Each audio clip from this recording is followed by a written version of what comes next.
మహానాడు రెండో రోజులో దర్శి మండలం పార్టీ అధ్యక్షులు రక్తదానం.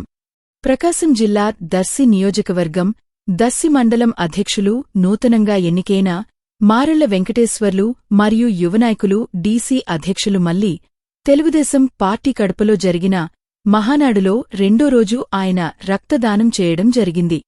ఈ కార్యక్రమానికి ముఖ్య అతిథులుగా Darsi Telugu Desam party incharge doctor Gottipati Lakshmi, Darsi municipal chairman Narapusetty, Pichaiah పలువురు ముఖ్య నాయకులు పాల్గొన్నారు.